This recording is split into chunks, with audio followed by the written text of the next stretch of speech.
ఇది నల్గొండ జిల్లా కోదాడ మండలంలోని బండపాలెం గ్రామం. మద్యపానం, సారా నిషేధంతో జిల్లాలోని ఆదర్శ గ్రామంగా నిలిచింది. సారా, మద్యాన్ని విక్రయించకూడదని 60 ఏళ్ల క్రితం నిర్ణయం తీసుకున్నారు.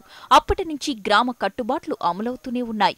పండుగలు, ఉత్సవాలు ఇలా ఎలాంటి సందర్భాలు వచ్చినా ఈ గ్రామంలోకి మద్యం అనుమతి లేదు. అమ్మాలని లేదా తాగాలని గ్రామస్తులు కూడా ఎవ్వరూ ప్రయత్నించలేదు. గత 50 సంవత్సరాల నుంచి కూడా మద్యపానం పూర్తిగా నిషేధించడం జరిగింది.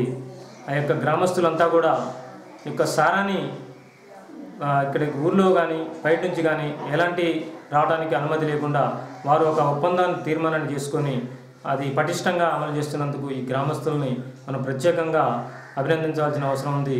అదేవిధంగా ఈ గ్రామాన్ని ఆదర్శంగా తీసుకొని మిగతా యొక్క గ్రామాల్లో కూడా మన యొక్క తెలంగాణ రాష్ట్ర ప్రభుత్వం ప్రతి గ్రామంలో కూడా సంపూర్ణ మద్యపాన నిషేధాన్ని అమలు చేస్తూ అన్ని గ్రామాలు కూడా ఆదర్శంగా ఉండాలని ప్రత్యేకంగా ఈ యొక్క గ్రామస్తులకి మేము మరీ అభినందనలు తెలియజేస్తున్నాము.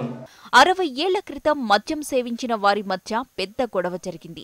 ఆ ఘటనతో గ్రామస్తులంతా ముక్త కంఠంతో గ్రామంలో సారా, మద్యం విక్రయాలు జరగకూడదని మూకొమ్మడిగా నిర్ణయం తీసుకున్నారు. అంతేకాదు, అప్పటి నుంచి ఇప్పటిదాకా గ్రామ పొలిమేరల్లో కూడా మద్యం చేరలేదు. గ్రామంలో మద్యం లేదా సారా విక్రయిస్తే ఒక కట్టుబాటు పెట్టుకున్నారు. ఎవరైనా మద్యం విక్రయిస్తే 10,000 రూపాయలు జరిమానా వెయ్యాలని నిర్ణయించారు. మా గ్రామంలో ఇంతవరకు 50 సంవత్సరాల నుంచి సారా అంటూ అమ్మటం జరగటం లేదు.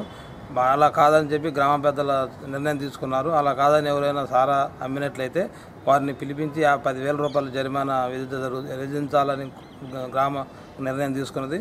కానీ ఇంతవరకు ఎవరు మా కట్టుబాటుని మీరి ఇంతవరకు ఎవరు అమ్మటం జరగలేదు. ఇప్పటివరకు మద్యపాన నిషేధం అమల్లోనే ఉన్నది. మారుమూల గ్రామమైన బండపాలానికి కనీసం బస్సు సౌకర్యం కూడా లేదు. అయినా 60 ఏళ్లుగా సారా, మద్యం రహిత గ్రామంగా నిలుస్తున్న బండపాలెంను ఎవరైనా అభినందించాల్సిందే.